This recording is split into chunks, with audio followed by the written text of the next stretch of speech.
Bab 1054. Tiffany terdengar tidak sabaran. Pengawalnya tidak hanya lemah, tetapi dia juga malas.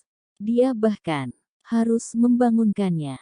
Aku akan segera siap-siap, jawab Daryl dengan linglung. Setelah Robert meninggalkan kediaman malam sebelumnya, Daryl menjelajahi seluruh kediaman. Sementara kedua gadis box tertidur lelap, tetapi dia tidak dapat menemukan esensi naga dimanapun. Hari sudah pagi ketika dia akhirnya tidur. Setelah Daryl menyegarkan diri dan keluar dari kamarnya, kedua gadis keluarga box sudah berada di dalam mobil. Daryl bergegas bergabung dengan mereka. Sebelum dia sampai di sana, Tiffany menurunkan jendela dan memutar matanya. Apa kau berharap berada di mobil yang sama dengan kami? Apakah kau benar-benar berpikir bisa melakukannya? Kau naik taksi ke sekolah sendiri.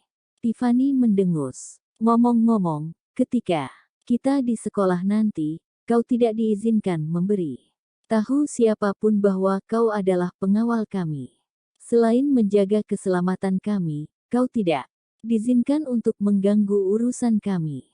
Kau mengerti? Aku mengerti. Daryl mengangguk. Tiffany berhenti bicara.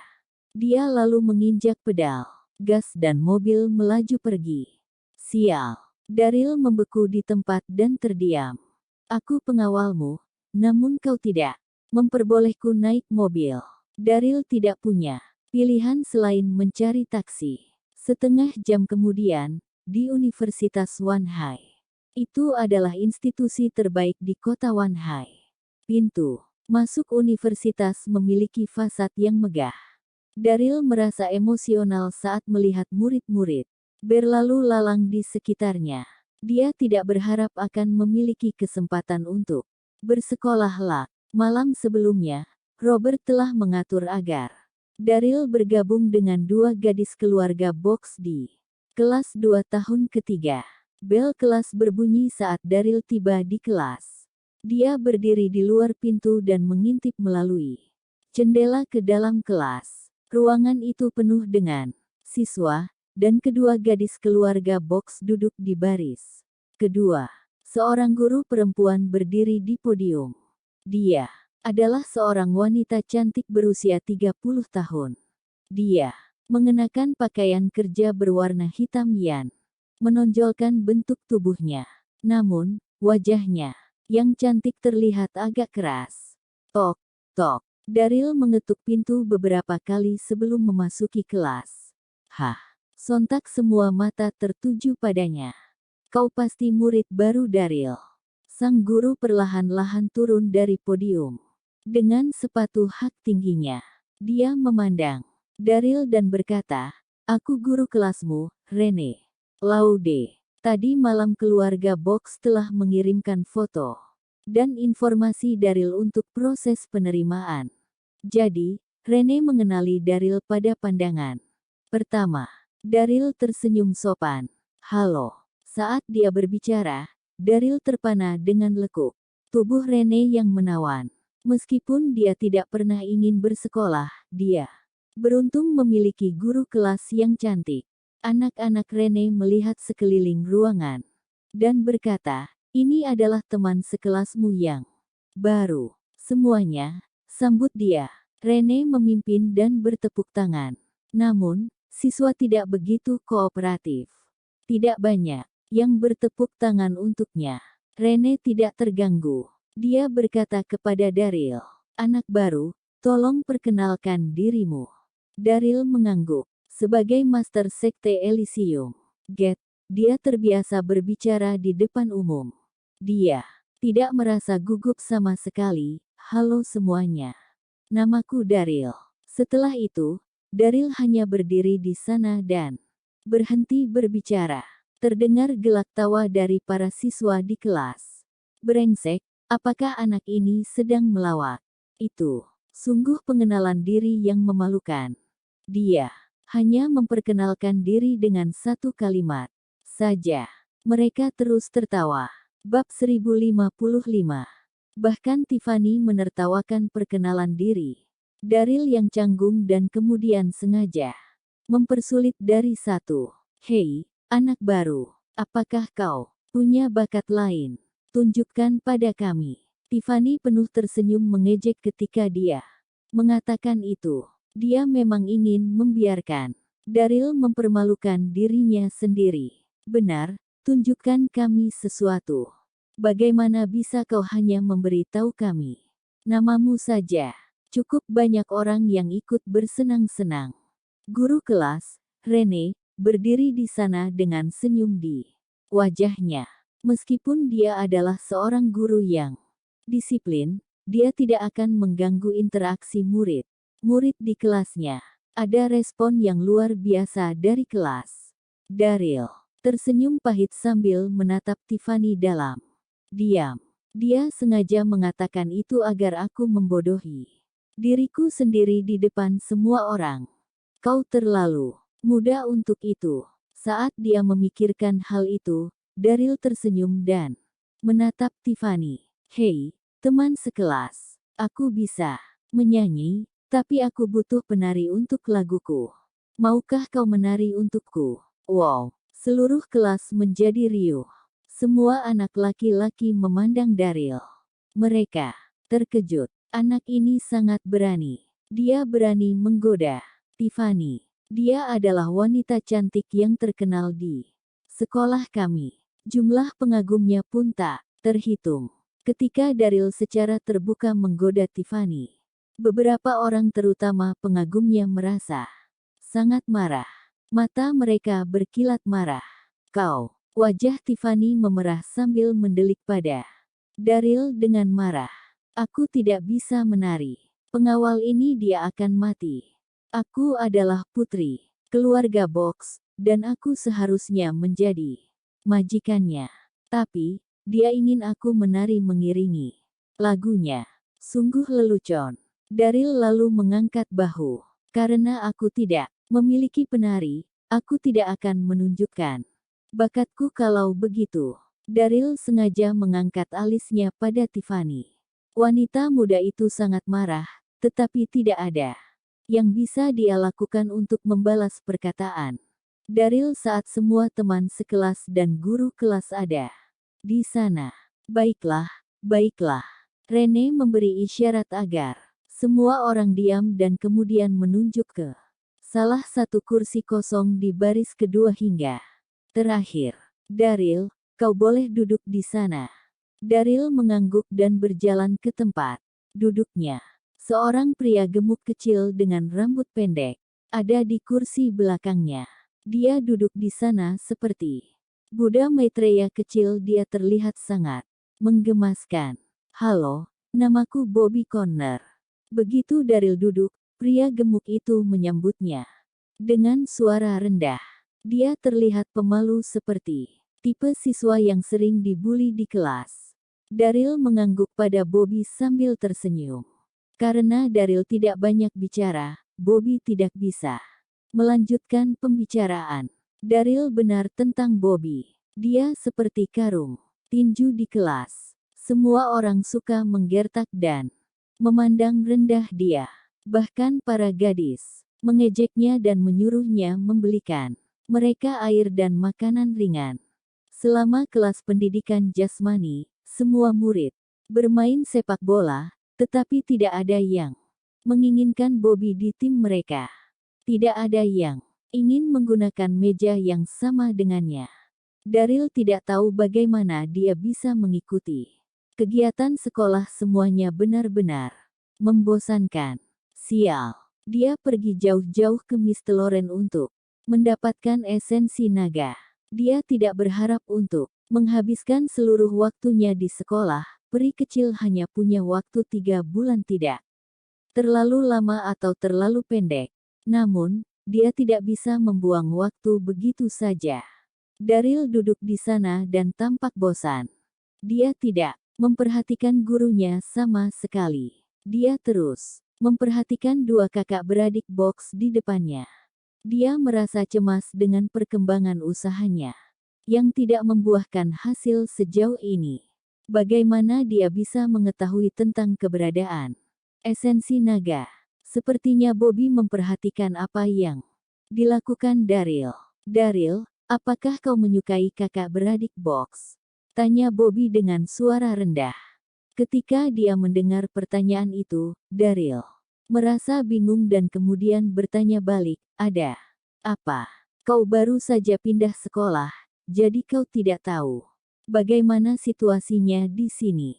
Aku menyarankan agar kau melupakan mereka, kata Bobby dengan ramah. Ashley dan Tiffany terkenal di sekolah kami karena kecantikan mereka, dan mereka memiliki banyak pengagum dari keluarga terkemuka.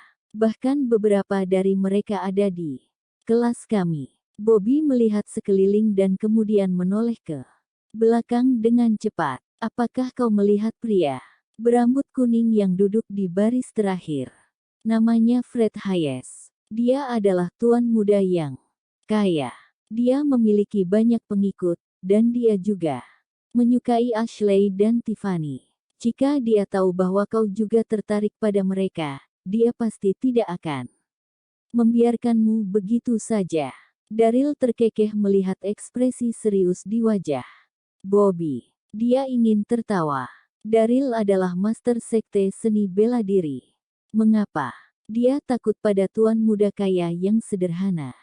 Selain itu, dia hanya ingin mendapatkan esensi naga dengan cepat. Dia tidak tertarik dengan kedua gadis keluarga Box. Tentu saja, dia tidak bisa berterus terang berkata tentang hal itu pada Bobby. Terima kasih atas saran baikmu, kata Daryl sambil tersenyum. Kemudian, dia mengeluarkan ponselnya dan bermain game. Daryl pun terus bermain game di ponselnya sampai bel berbunyi. Tiba-tiba dia merasakan seseorang menepuk pundaknya. Hei, kau, berdirilah. Daryl mengerutkan keningnya. Dia menoleh dan melihat seorang siswa bernama Fred bersikap arogan dengannya. Beberapa siswa laki-laki berdiri di belakangnya. Mereka semua tampak mengancam saat mereka menatap Bobby. Daryl tidak panik. Dia pun berkata dengan sederhana, ini tempat dudukku, kenapa aku harus berdiri? Lakukan saja apa yang kami perintahkan dan berhenti protes. Fred tampak tidak sabaran saat dia menyeret Daryl ke samping. Kemudian, dia mengistirahatkan kakinya di bangku Daryl dan menatap Bobby sambil tersenyum. Hei, gendut, aku menyuruhmu mengerjakan tugasku kemarin. Imana sekarang tugasku? Sial. Orang-orang itu ingin memangsa Bobby. Daryl mengerutkan kening sambil merutuki. Mereka diam-diam. Emosinya mulai membuncah. Bab 1056. Daryl sedang dalam suasana hati yang buruk. Karena esensi naga. Dia bahkan lebih marah ketika Fred menginjak kursinya. Di sisi lain, Bobby mulai menangis. Suaranya bergetar saat dia berkata, Brother Fred, aku harus melakukan sesuatu yang mendesak kemarin. Maaf, aku akan mengerjakan tugasmu hari ini. Bobby takut disakiti di sekolah. Dia pun tidak berani melawan. Siswa lain di sekitar mereka tampak acuh tak acuh. Bobby ditindas setiap hari, dan mereka sudah terbiasa akan hal itu. Para siswa di kelas mengantisipasi apa yang akan terjadi selanjutnya. Beberapa gadis bahkan mengeluarkan ponsel mereka untuk merekamnya. Brengsek kau, rutuk Fred. Kau pikir itu alasan yang tepat? Aku tidak menyerahkan tugasku hari ini. Dan aku mendapatkan peringatan dari Nona Rene. Pagi tadi persetandenganmu. Aku tidak bisa membiarkan ini begitu saja. Kau harus berjalan, merangkak dan berkeliling kelas seperti anjing. Aku mungkin akan melepaskanmu jika aku puas. Apa? Bobby terasa pahit, tetapi dia memohon, Brother Fred, jangan lakukan ini. Apakah kau mau mati? Fred menendang Bobby, beraninya kau tawar-menawar denganku. Kemudian, Fred mengangkat tangannya untuk memukul kepala Bobby. Bobby dengan cepat mundur dan menutupi kepalanya dengan tangannya. Buk, Pukulan Fred tidak berhasil mengenai kepala Bobby. Sebaliknya, sebuah tangan mencengkeram tangannya dengan kuat. Itu tangan Daryl. Singkirkan kakimu dan bersihkan kursiku, kata Daryl dingin dengan nada tak tergoyahkan. Apa? Fred tercengang saat dia menatap Daryl dari dekat. Dia sangat geram dan mengarahkan telunjuknya pada wajah Daryl. Brengsek kau. Apa yang kau katakan tadi? Anak baru ini mulai bertingkah. Beraninya dia menantangku. Wow. Seluruh kelas menjadi gempar. Semua mata tertuju pada Daryl. Mereka terkejut. Apakah anak ini sudah gila? Dia ingin melawan Fred di hari pertamanya. Keluarga Fred cukup kaya dan berpengaruh di kota Wanhal. Dia juga memiliki hubungan yang cukup baik dengan semua gangster di sekolah. Mereka memujanya sebagai pemimpin kelompok. Daryl hanyalah seorang siswa pindahan. Dia seharusnya tidak bersikap seperti itu. Jaga ucapanmu dan juga tak sopan menunjukku, kata Daryl dingin. Dia membencinya ketika orang lain mengarahkan jari mereka padanya. Jari Fred hampir menyodok wajah Daryl. Brengsek kau, kau pantas dipukul, raung Fred, sambil hendak meninju Daryl. Namun, Daryl perlahan mengulurkan tangannya dan pergelan, tangan, Red. Fred berteriak marah ketika mencoba melepaskan diri dari cengkeraman Daryl, tetapi di satu A terkejut ketika menyadari bahwa tangannya seolah-olah tertahan oleh pegangan besi. Dia tidak bisa membebaskan diri. Anak ini tidak terlihat begitu kuat, tapi kenapa dia kuat sekali? Tiba-tiba salah satu pengikut Fred menunjuk Daryl dan berteriak, "Wah, tahukah kau siapa yang ada di depanmu?" Dia Fretuan muda Fred. Dia juga ketua kelas kita. Beraninya kau menantangnya. Pengikut tersebut memandang Daryl dengan jijik. Karena kau anak baru, kami akan melepaskanmu jika kau meminta maaf dengan tulus. Brother Fred juga tidak keberatan, kau mengerti. Namun, Daryl bahkan tidak menggubrisnya. Dia menoleh pada Fred lagi dan berkata dengan dingin, "Aku akan mengatakannya untuk terakhir kalinya. Angkat kakimu dan bersihkan kursi itu untukku." Karena Daryl tidak mau mengalah, Fred pun menjadi marah. Bagaimana dia bisa membersihkan kursi untuk anak baru dengan begitu banyak teman sekelas mereka di sekitarnya?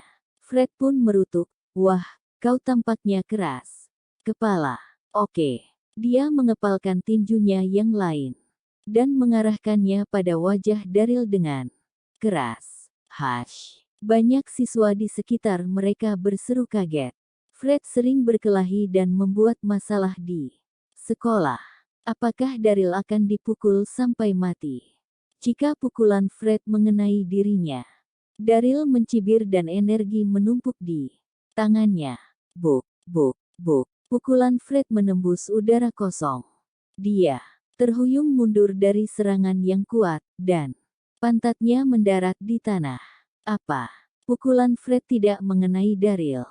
Semua orang terkejut. Fred beranjak dari tanah dan berteriak pada beberapa pengikutnya, "Apa yang kalian lakukan? Tangkap dia." Wah!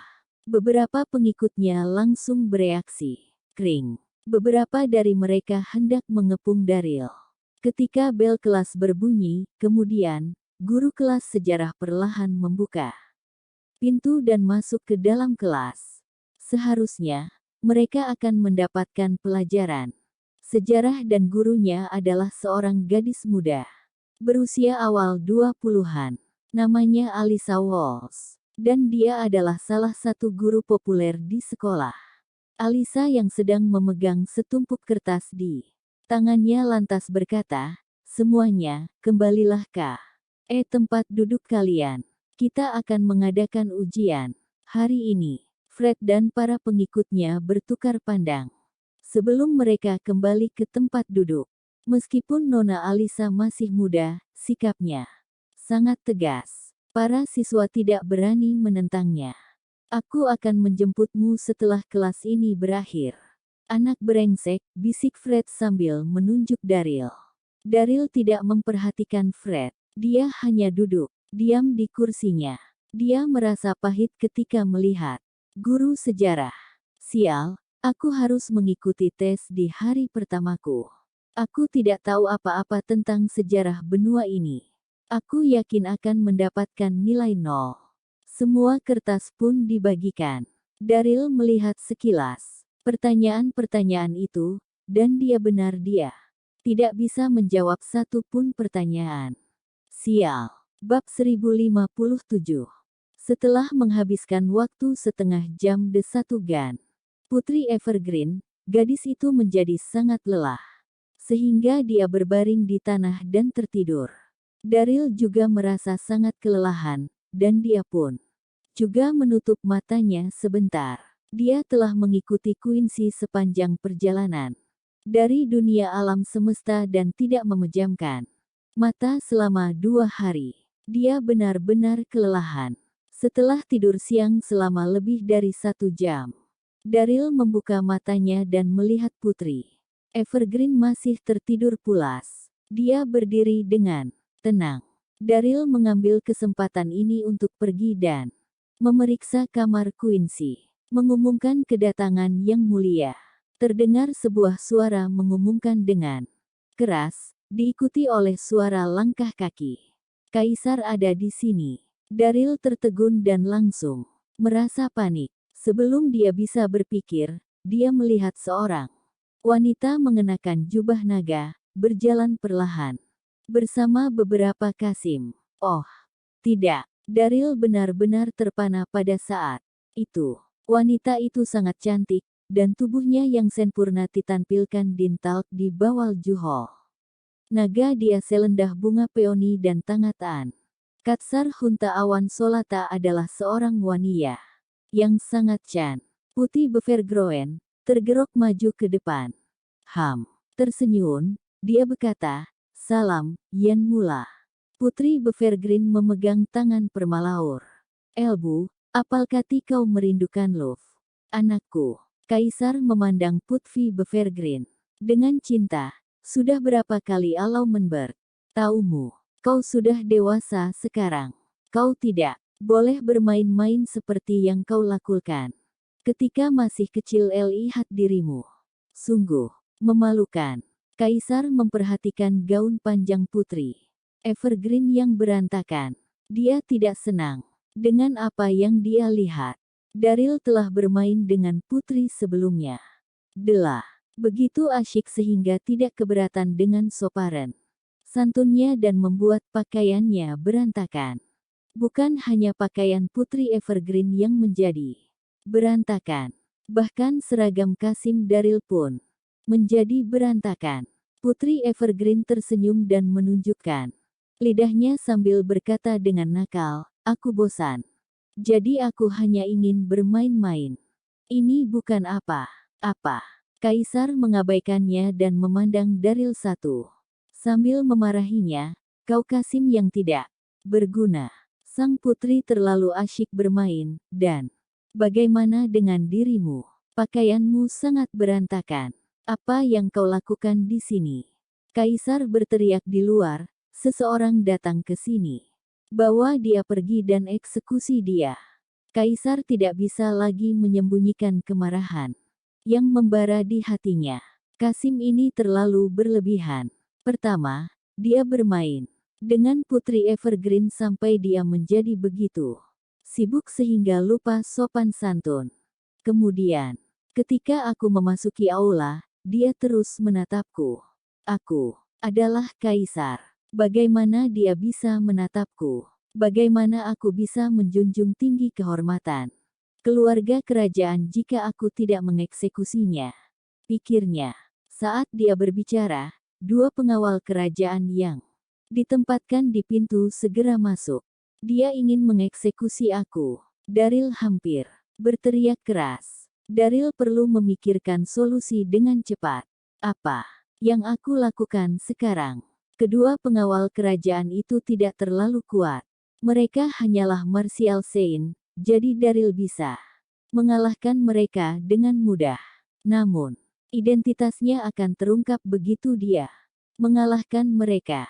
Yang mulia. Bab 1058. Tepat di saat kritis, Putri Evergreen bergegas maju dan berdiri di depan Daryl. Dia adalah Kasim, terdekatku. Akulah yang memaksanya bermain denganku. Ibu, aku mohon maafkan dia. Mata Putri Evergreen penuh dengan kekhawatiran dan memohon pengampunan. Tidak mudah baginya untuk menemukan Kasim. Khusus, bagaimana dia bisa membiarkannya dieksekusi. Daryl lantas dengan cepat berlutut dan menunjukkan ekspresi ketakutan. Dia tidak ingin berlutut, tetapi dia tidak punya pilihan lain. Dia harus menanggung hinaan untuk tinggal di istana untuk menyelidiki keberadaan Quincy dan esensi naga. Sang kaisar menghela napas dan menatap Daryl. Aku akan mengampuni hidupmu hari ini. Pergilah. Sekarang, Putri Evergreen adalah putri bungsu kaisar. Dia adalah anak kesayangannya, dan kemarahan di hati kaisar berkurang ketika melihat sang putri memohon padanya. Putri Evergreen sangat senang. Dia mencium kaisar dan memegang tangannya. Aku selalu tahu ibu akan memperlakukan aku dengan baik. Putri Evergreen pun menatap Daryl. Daryl menjawab dengan penuh penghargaan. Terima kasih atas pengampunanmu, Yang Mulia. Daryl dengan cepat berdiri dan mundur keluar. Dia hampir mengungkapkan identitasnya. Saat dia berjalan keluar dari pintu masuk kamar tidur, Daryl mau tidak mau menyeka keringat dingin di dahinya. Daryl hanya ingin meninggalkan tempat itu secepat mungkin. Tidak peduli bagaimanapun, dia harus menemukan Quincy untuk mendapatkan kembali esensi naga. Namun, ada banyak pengawal kerajaan di luar. Daryl tidak berani menjelajah lebih jauh. Dia hanya bisa berdiri di sana untuk menunggu petunjuk datang. Di dalam kamar tidur, Kaisar meminta semua pelayan untuk pergi. Anakku, para diplomat dari Westington akan berada di sini besok. Ketika mereka tiba, kau harus pergi ke aula utama untuk mengamati mereka. Kau sudah dewasa sekarang, jadi kau tidak bisa terus bermain-main. Sudah waktunya bagimu untuk memahami masalah negara, kau mengerti? Katanya pada putri dengan serius. Diplomat dari Westington. Putri Evergreen bertanya dengan penasaran, kami jarang berhubungan dengan Westington. Kenapa? Westington mengirim seorang diplomat tiba-tiba. Kaisar tersenyum dan menjelaskan, aku menduga bahwa Westington sedang mencoba untuk menaklukkan dunia awan selatan kita. Aku dengar bahwa Perdana Menteri Donoghue memiliki senjata dewa kuno. Selama beberapa tahun terakhir, Westington selalu ingin memperluas wilayahnya. Dan mereka telah mencoba untuk menaklukkan benua lain. Perjalanan mereka ke sini adalah untuk menaklukkan dunia awan selatan, tetapi mereka tidak tahu kekuatan kita. Itu sebabnya mereka mengirim seorang diplomat untuk memeriksa kekuatan dunia awan selatan. Putri Evergreen mengangguk, mengepalkan tinjunya. Begitu. Kemudian, dia berkata dengan percaya diri, Ibu, selama Bibi Quincy Long ada di sini, kita baik-baik saja. Jika Westington benar-benar berani menyerang dunia awan selatan, mereka pasti akan kalah. Semua orang tahu bahwa Quincy adalah penjaga dunia awan selatan. Dia adalah Martial Emperor tingkat 5, dan dia tidak terkalahkan. Dia tahu di dalam hatinya bahwa selama Quincy ada di sana, dunia awan selatan tidak akan terkalahkan. Benar, Kaisar mengangguk. Itulah sebabnya aku meminta bibimu untuk kembali malam ini.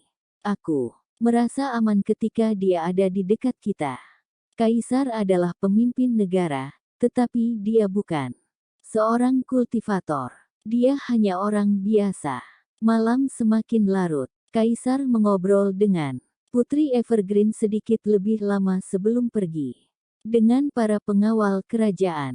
Tepat setelah dia pergi, Putri Evergreen menjentikkan jarinya ke arah Daryl yang berdiri di luar.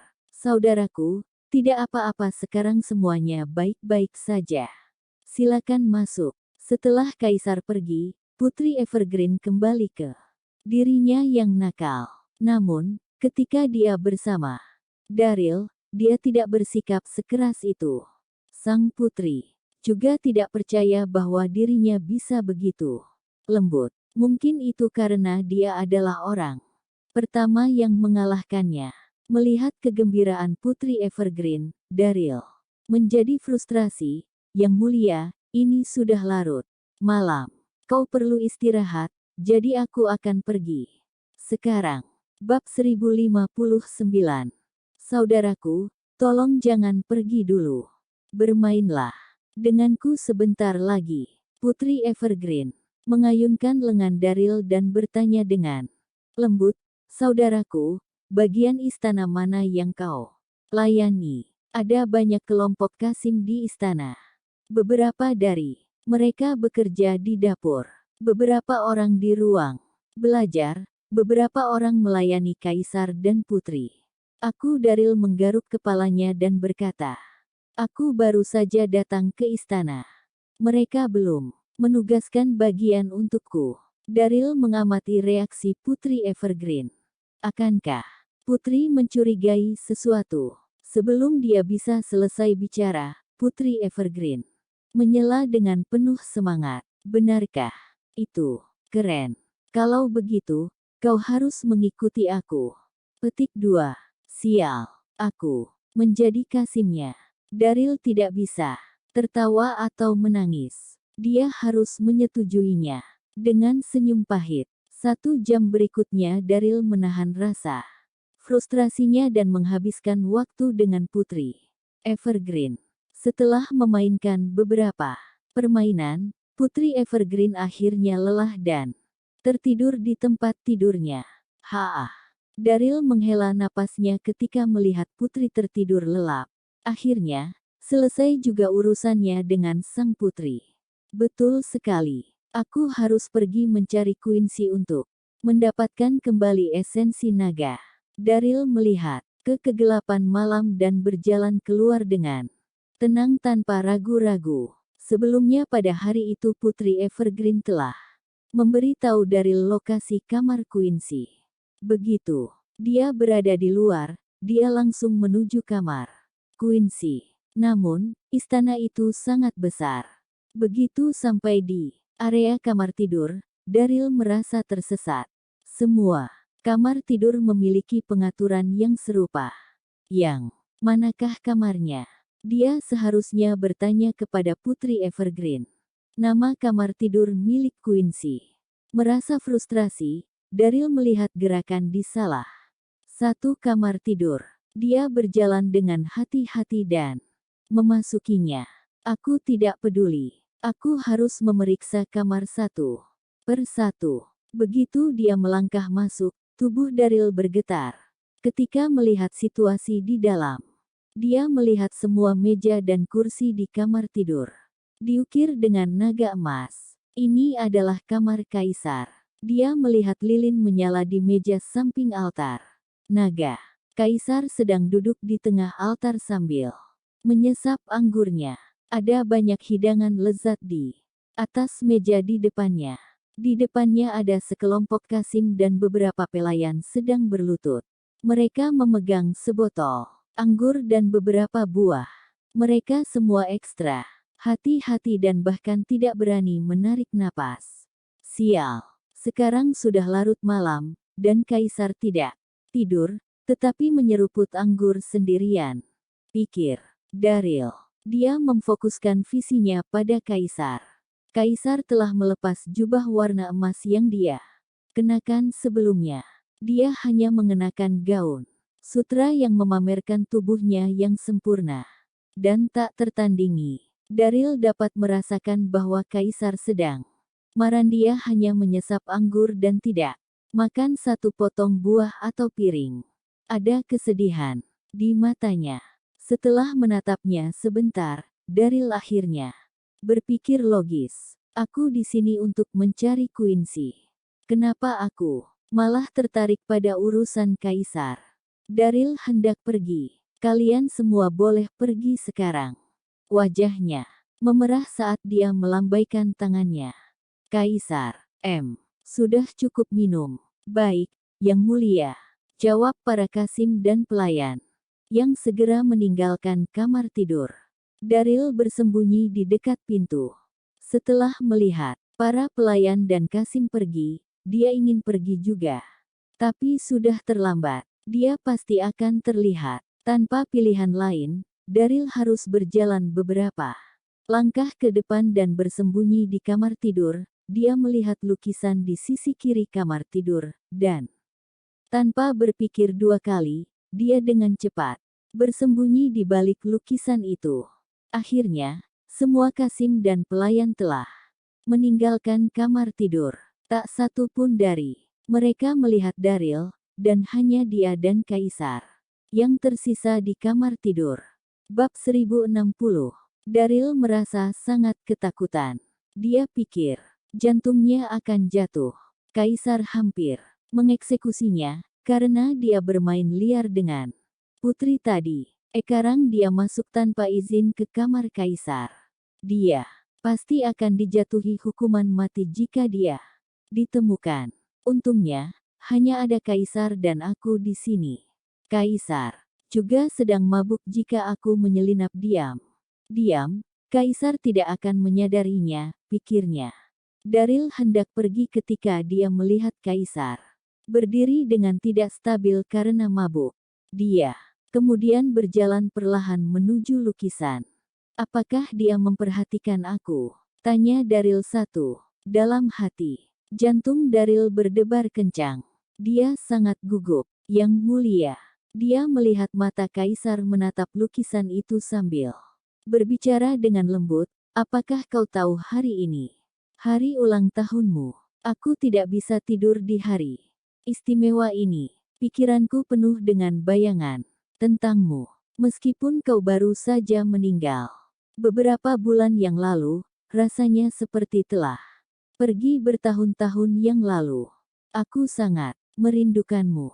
Lukisan itu adalah lukisan seorang pria parubaya, mengenakan jubah naga, dan tampak pintar, orang. Dalam lukisan itu adalah Kaisar Dunla Awan Selatan. Yang sebelumnya, dia juga adalah suami sang Kaisar. Beberapa bulan yang lalu seorang pembunuh masuk ke istana, membunuh Kaisar, dan pergi begitu saja. Setelah Kaisar dibunuh, istrinya mengambil alih tahta dan menjadi Kaisar. Kaisar memiliki dua istri, salah satunya adalah Kaisar saat ini, dan yang lainnya adalah saudara perempuan Kaisar Guangping, Denise. Setelah Kaisar Dunia Awan Selatan meninggal, Denise kembali ke dunia baru karena merasa bosan tinggal di dunia awan selatan. Daryl menelan ludah. Dia bisa menebak bahwa orang dalam lukisan itu adalah suami sang Kaisar.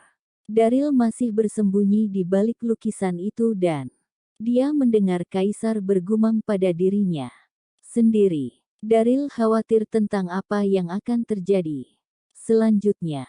Jika Kaisar terus berdiri di depan lukisan itu, kapan dia bisa pergi? Dia lalu mendengar permaisuri terus berbicara.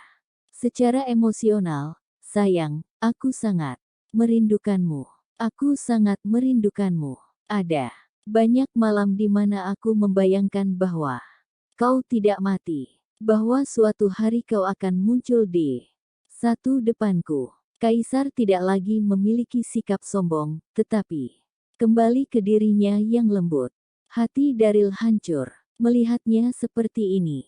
Namun, Daryl sedang tidak ingin mengasihaninya. Dia merasa sangat khawatir akan dirinya sendiri. Kapan Kaisar akan tidur? Dia tidak akan berbicara dengan lukisan itu sepanjang malam, bukan? Tanya Daryl dalam hati. Dia menjadi lebih khawatir ketika telapak tangannya berkeringat. Itu adalah akhir musim dingin dan mendekati awal satu musim semi di dunia awan selatan. Saat itu larut malam, jadi angin dingin bertiup dan menyebabkan Daryl menggigil. Hal itu menyebabkan Daryl secara tidak sengaja menabrak tirai di samping. Meskipun suaranya kecil, namun hanya Daryl dan permaisuri yang ada di kamar tidur. Setiap suara bisa terdengar dengan jelas. Sial. Daryl mengutuk dirinya sendiri. Yang mulia. Wajah kaisar tampak sangat senang. Matanya yang masih kabur akibat mabuk, bersinar. Bahagia, sayang, apakah kau mendengarku? Sayang, kau kembali. Dia pasti merasakan kesedihanku dan kembali. Pikir kaisar. Dia berjalan cepat dan melihat seorang pria berdiri di belakang ukisan itu, dan tubuhnya langsung bergetar. Jika dia menjadi dirinya yang biasa dan melihat seorang pria di kamarnya, dia akan memanggil pengawal kerajaan. Namun, hari ini adalah hari ulang tahun kaisar sebelumnya dan dia sedang mabuk. Pikirannya benar-benar kosong. Pencahayaan redup di ruangan itu juga membuatnya mengira Daryl adalah arwah mendiang suaminya. Sebelum Daryl bisa bereaksi, kaisar berteriak kegirangan saat dia jatuh ke pelukannya dan memeluknya erat-erat. Sayang, kau juga merindukanku. Kau di sini untuk melihatku. Bukan. Dia tidak bisa menyembunyikan emosinya yang dalam. Saat dia berbicara, dia tidak bisa menahan diri untuk tidak menekan wajahnya dengan kuat ke dada Daryl sambil bersikap sangat lembut. Daryl tidak bisa menahan napas dingin melihat kaisar dalam pelukannya dan sosoknya yang cantik. Aroma menawannya membuat kepala Daryl berputar dan menjadi kosong. Dia tersesat dalam aromanya. Bab 1061. Daryl merasa lega. Tampaknya kaisar sangat mabuk, sehingga dia salah mengira sebagai mendiang kaisar. Daryl menelan ludah sambil memeluk sang kaisar. Tidak, ini tidak benar. Aku akan berada dalam masalah besar jika kaisar sadar nanti, pikirnya.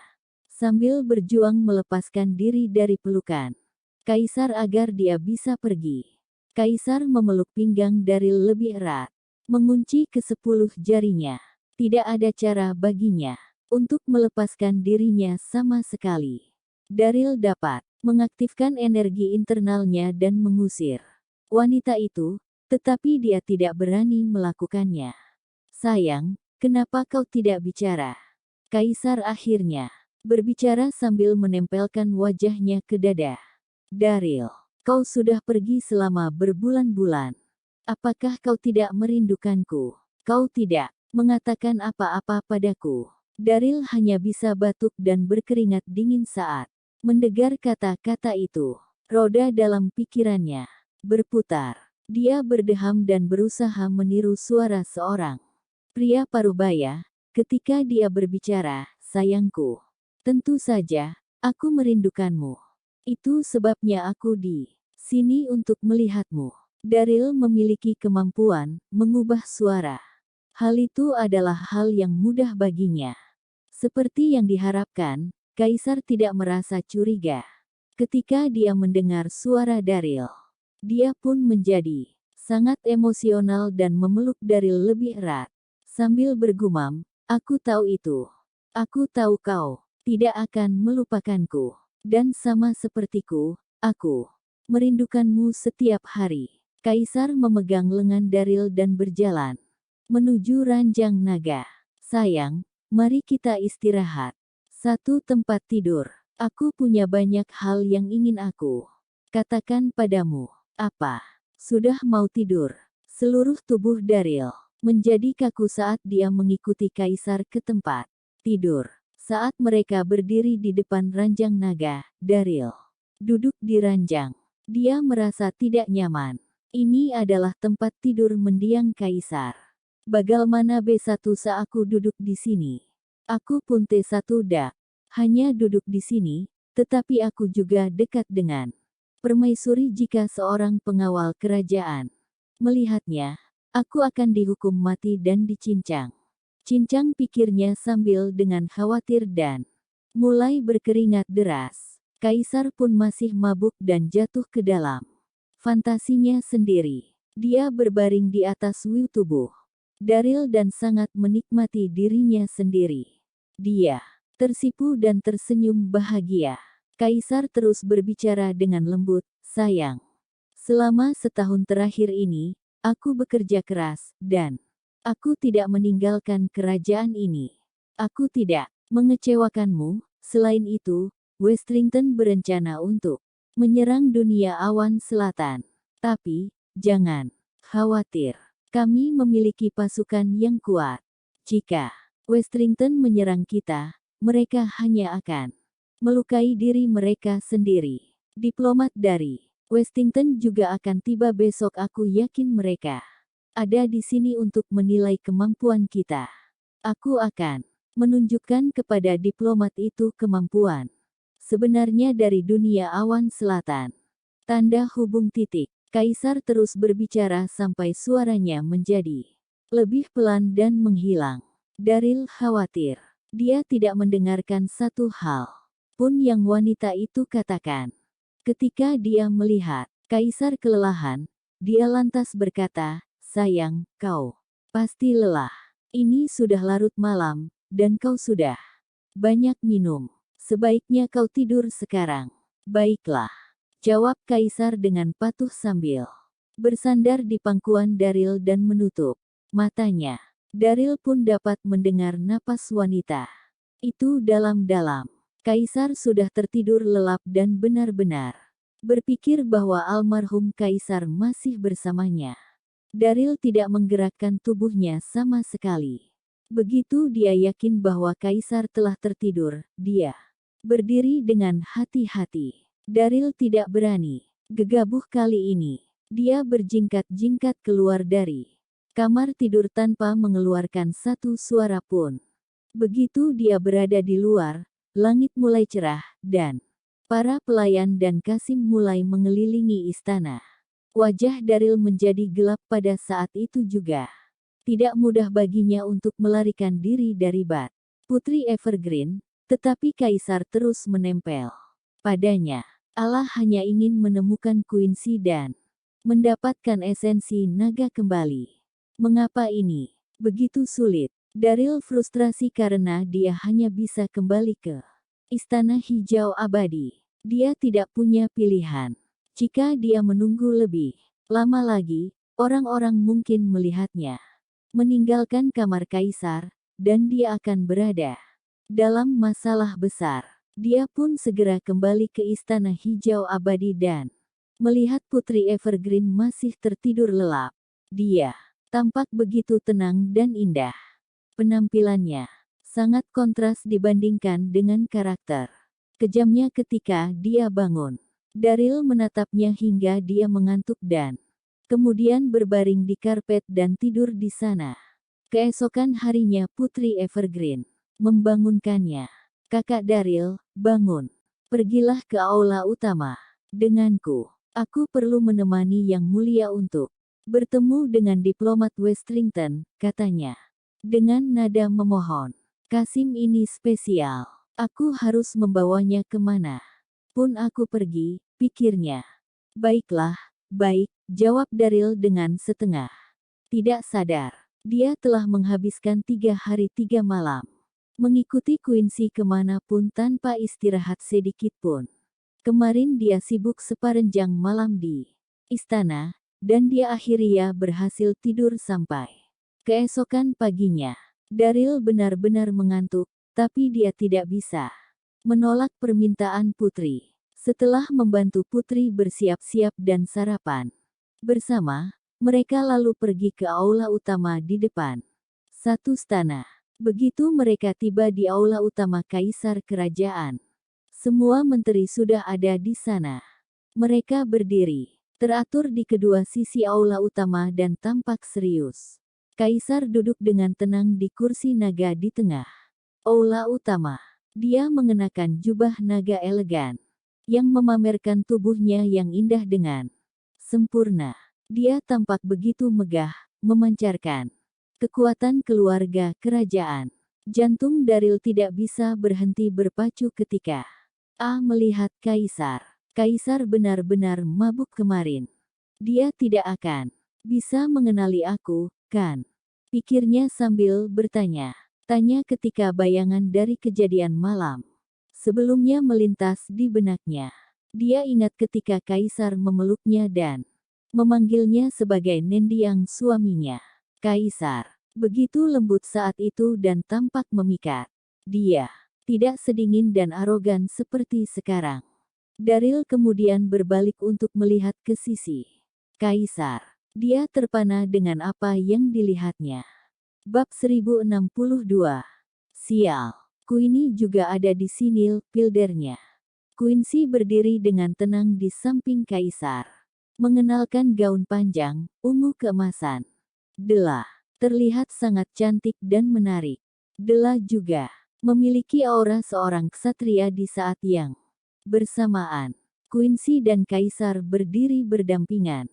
Mereka berdua menonjol dengan pesonanya masing-masing. Penampilan dan tubuh kedua wanita itu tampak sempurna. Keduanya adalah dewi, tetapi energi yang mereka tunjukkan masing-masing benar-benar berbeda. Daryl merasa panik. Dia tidak melihat lagi dan berdiri di belakang Putri Evergreen dengan kepala tertunduk. Dia terlihat seperti Kasim yang patuh. Saat Daryl melirik Quincy, dia tiba-tiba ingin bergegas maju secara langsung, tetapi dia menahan diri. Dia bukan tandingan kekuatan Quincy dalam pertarungan 1 lawan 1 sebelumnya. Jika aku maju dengan gegabah di depan begitu banyak orang di aula utama, aku mungkin hanya akan mencari kematian, pikirnya. Daryl juga dapat dengan jelas merasakan bahwa para menteri di depannya semuanya adalah kultivator yang kuat. Yang terlemah di antara para menteri adalah Martial Emperor tingkat 1. Ada banyak Martial Emperor tingkat 3 dan beberapa Martial Emperor tingkat 4 juga. Kekuatan seluruh petinggi dunia awan selatan lebih tinggi dari dunia baru. Daryl kemudian dengan cepat menyembunyikan kepalanya agar Quincy tidak bisa melihatnya. Semua orang ada di sini. Diplomat dari Westington akan segera datang. Apa rencanamu? Kata Kaisar sambil melihat sekeliling. Suaranya lembut tapi tegas. Semua menteri langsung berdiskusi. Tiba-tiba seseorang dengan sosok tubuh jangkung keluar dari kerumunan. Dia mengenakan jubah panjang berwarna hijau tua dan memiliki tato rumit di kedua bahunya. Dia Fletcher Yadil, Jenderal Pasukan Kerajaan. Fletcher Yadil berusia 25 tahun dan telah mencapai kekuatan Martial Emperor tingkat 4. Dia memimpin pasukan kerajaan yang terdiri dari 100.000 prajurit. Posisinya di dunia awan selatan berada di urutan kedua setelah Quincy. Kaisar sangat menyanjung prestasi dirinya. Fletcher membungkuk ke arah Kaisar dengan sopan dan berbicara dengan percaya diri. Yang mulia, tidak peduli apapun tujuan diplomat Westington. Selama kunjungannya kali ini, kita harus membuatnya terkesan dengan kekuatan pasukan dunia awan selatan. Kemudian, mereka akan melupakan keinginan mereka untuk menyerang benua kita. Para menteri lainnya mengangguk setuju. Jenderal Yadil benar. Biarkan diplomat merasakan kekuatan dunia awan selatan dan lihat bagaimana kekuatan kita dibandingkan dengan dunianya. Kita harus membiarkan diplomat itu pergi. Ketakutan, meskipun dia datang dengan percaya diri. Benar, ada rumor yang tersebar bahwa Westington akan menyerang kita. Tetapi sekarang mereka telah mengirim seorang diplomat, jelas bahwa mereka mencoba untuk melihat kekuatan dari dunia awan selatan. Semua menteri mulai berkomentar dan Kaisar NEB mengangguk dalam diam. Berapa banyak orang yang dibawa diplomat itu ke kota kerajaan? Tanya Quincy. Puten yang terhormat, diplomat itu membawa 500 prajurit. Para prajurit itu teladak akan mengikuti diplomat ke dalam istana, tetapi mereka akan tinggal di sebuah motel di luar istana. Diplomat itu sekarang menunggu di luar istana sendirian, jawab Fletcher. Hanya ada 2 wanita yang paling dihormati di seluruh dunia awan selatan. Salah satunya adalah Yang Mulia, Kaisar, dan lainnya adalah Quincy. Dia tidak punya niat apa-apa selain menghormatinya. 500 prajurit, pikir Quincy. Dia mengangguk dan berkata kepada Kaisar Ang. Mulia, aku akan memimpin orang-orangku untuk mengalahkan 500 prajurit. 500 prajurit itu tidak banyak, tapi itu juga bukan jumlah yang kecil. Bagaimana jika ada ketidaksepakatan antara diplomat dan kaisar nantinya? Kerusakan yang terjadi akan lebih sedikit jika aku mengalahkan 500 prajurit terlebih dahulu, pikir Quincy. Bagus. Kaisar menganggukkan kepalanya tanpa berpikir lebih jauh. Quincy lalu berjalan langsung keluar dari aula utama dan memimpin pengawal kerajaan ke motel di luar istana. Daryl merasa khawatir saat melihat Quincy meninggalkan istana. Dia juga ingin mengikutinya. Namun, Putri Evergreen menarik lengan Daryl dan berkata dengan lembut, "Saudara Daryl, kau baru di istana, jadi kau mungkin tidak tahu semua aturan. Kau harus tahu bahwa di aula utama ini, kau tidak atau berbicara. Oke, jika kau bergerak atau berbicara, kau mungkin akan dipenggal." Ikhlas Daryl Puin hanya menganggukkan. Alanya Neski dia ingin menangis. Dia harus melepaskan pikiran untuk mengejar Quincy dan tetap patuh. Bab 1063. Yang Mulia. Seorang Kasim berjalan masuk dengan cepat dan berlutut. Yang Mulia, diplomat Westrington, telah menunggu di luar aula utama. Apakah kau ingin mengizinkannya masuk ke dalam aula? Kaisar mengangguk dan berkata bahwa dia masuk. Semua menteri yang masih berbicara langsung menutup mulut mereka. Mereka semua melihat ke arah pintu masuk aula utama. Kasim itu terlihat memimpin seorang pria paruh baya ke aula sambil berjalan perlahan. Pria itu berusia sekitar 30 tahun dan mengenakan gaun panjang berwarna putih bulan. Dia adalah pria yang tampak bijaksana. Namanya Yul Walford, diplomat yang dikirim oleh Kaisar Westrington. Westrington memiliki rencana untuk menaklukkan dunia awan selatan. Namun, pengetahuan mereka tentang dunia awan selatan terbatas. Oleh karena itu, Kaisar Westrington mengirim Yul untuk mencari tahu lebih banyak tentang kekuatan dunia awan selatan. Selain itu, Kaisar Westrington juga mengingatkan Yul untuk memberi pelajaran kepada Kaisar dan menteri setelah dia tiba di tempat tujuan. Begitu dia memasuki aula utama, Yul menarik napas dingin dalam-dalam. Dunia awan selatan sangat kuat. Semua menteri mereka adalah ksatria yang kuat. Yul menyatukan tinjunya untuk menyambut. Kaisar, yang mulia, aku Yul Walford, seorang diplomat dari Westrington. Semoga yang mulia diberkahi umur panjang. Dia hanya menyatukan tinjunya, tanpa niat untuk berlutut. Yul telah memutuskan bahwa meskipun dunia awan selatan sangat kuat, dia tidak akan pernah merasa malu dengan Westrington. Wawa, para menteri sangat marah dengan sikap tidak hormat yang ditunjukkan Yul kepada Kaisar. Sungguh arogan diplomat Westrington itu. Dia telah menolak untuk berlutut kepada Kaisar dan menunjukkan bahwa mereka tidak menghormati dunia awan selatan. Jenderal pengawal kerajaan Fletcher melangkah maju dan menatap Yul dengan dingin, beraninya. Kau tidak berlutut pada Yang Mulia. Apakah semua orang di Westrington begitu kasar?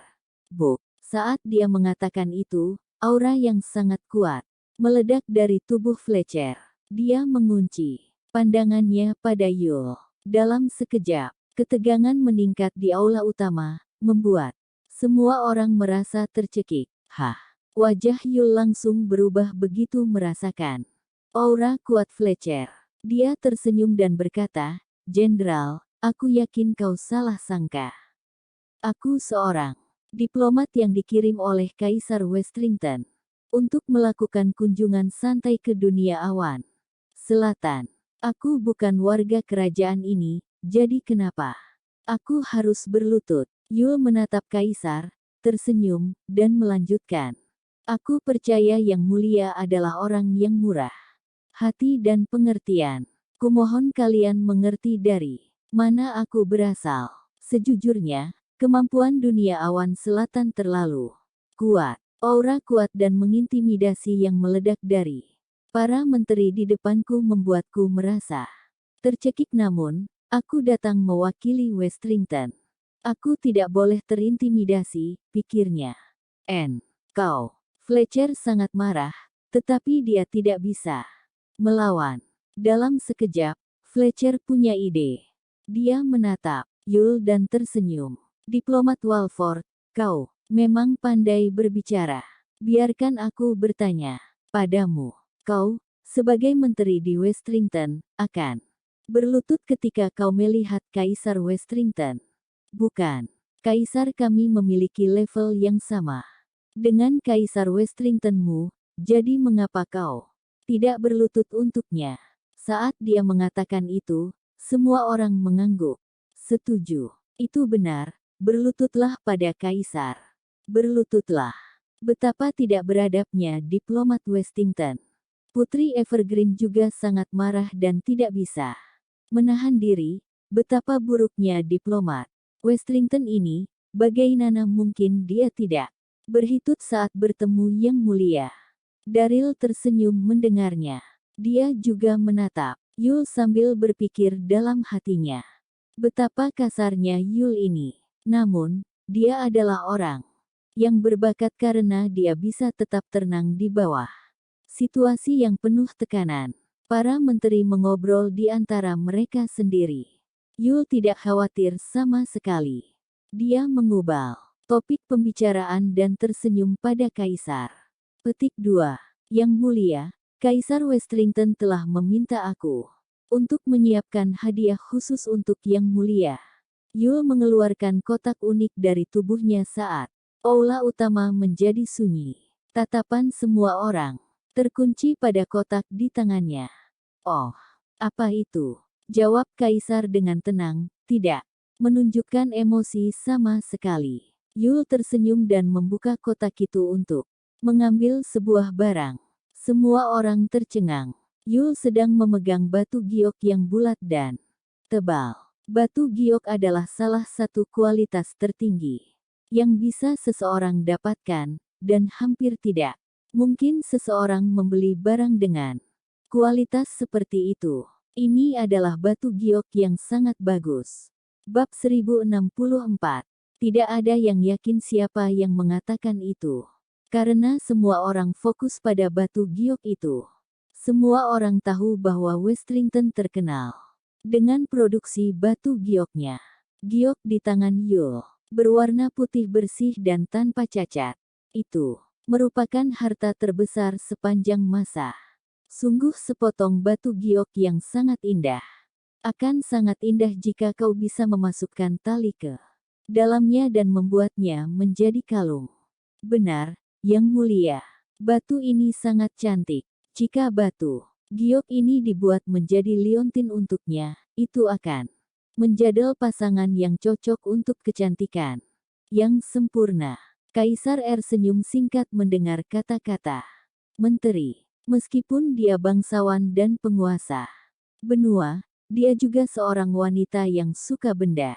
Benda cantik. Kaisar senang dengan kata-kata dari para menteri. Yul tersenyum sambil mengangkat batu giok di tangannya dan berkata, "Yang Mulia, giok indah ini disebut giok 9 kurva. Ini adalah harta karun yang sangat dicari oleh semua orang di Westrington. 3 tahun lalu ketika benua Westrington masih belum bersatu, klan yang Berbeda akan selalu saling menantang untuk mendapatkannya. Batu giok ini akan membawa kebanggaan bagi klan mereka, jika mereka bisa mendapatkannya.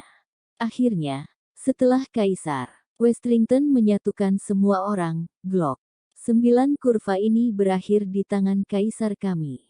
Wajah semua orang tampak serius, dan aula utama benar-benar sunyi. Yul melanjutkan, di balik nama batu giok ini adalah karena lubang kecil di permukaan batu giok ini. Ada 9 belokan dan 18 belokan di dalamnya.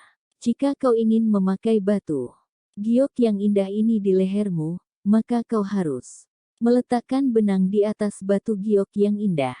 Karena lubang kecil tidak akan membiarkan seutas benang melewatinya. Oleh karena itu, sampai hari ini tidak ada yang pernah memakai batu giok yang 8 indah ini di leher mereka.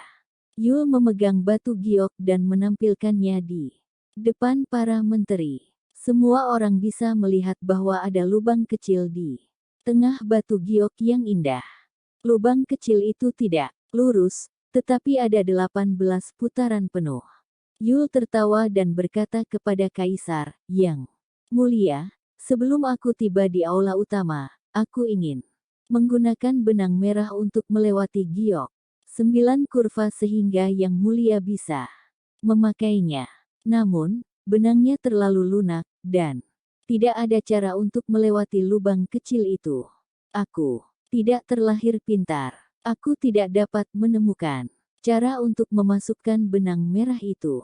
Yul mengeluarkan benang merah dan berkata, "Namun, aku mendengar bahwa ada banyak sumber daya dan orang bijak di dunia awan selatan. Semua menteri yang hadir sangat cerdas. Aku percaya, kalian semua akan tahu cara untuk menyelesaikan masalah ini." Kaisar Westrington memberi Yul misi dalam perjalanan diplomatiknya untuk mengetahui kemampuan sebenarnya dari dunia awan selatan. Para menteri kerajaan itu sangat kuat. Dia tahu di dalam hatinya bahwa mustahil untuk mengalahkan dunia awan selatan dengan pertempuran secara terang-terangan. Namun, dia tidak bisa menyia-nyiakan perjalanannya ke sana. Dia harus mempermalukan para menteri dunia awan selatan, sehingga dia bisa melaporkannya kepada Kaisar Westrington ketika dia kembali. Para menteri langsung berdiskus satu. Lubang kecil ini memiliki 18 putaran. Bagaimana bisa seutas benang melewatinya? Itu benar. Itu tidak mungkin. Daryl mengerutkan alisnya sambil menatap 9 kurva giok. Dia menjadi tertarik padanya. Menggunakan seutas benang untuk melewati lubang kecil melengkung di batu giok yang indah. Tidak mungkin dilakukan oleh orang biasa. Bahkan, kultivator harus sangat berhati-hati untuk tidak menggunakan energi internal mereka. Batu giok itu sangat rapuh dan akan mudah retak jika seseorang tidak berhati-hati. Jelas bahwa diplomat Westrington itu mencoba untuk memberikan masalah yang mustahil dipecahkan oleh para menteri hanya untuk mempermalukan mereka. Fletcher berjalan maju dengan percaya diri. "Biarkan aku mencoba. Bukankah sangat mudah untuk memasukkan benangnya?" Yul tersenyum dan menyerahkan batu giok dan benang merah padanya. Fletcher mengambilnya dan mulai bekerja. Awalnya, Fletcher mengira jika dia menggunakan energi internalnya untuk mengendalikan benang itu akan menembus batu giok dengan mudah. Namun, Fletcher segera menyadari bahwa batu giok itu tidak hanya langka, tetapi juga sangat rapuh.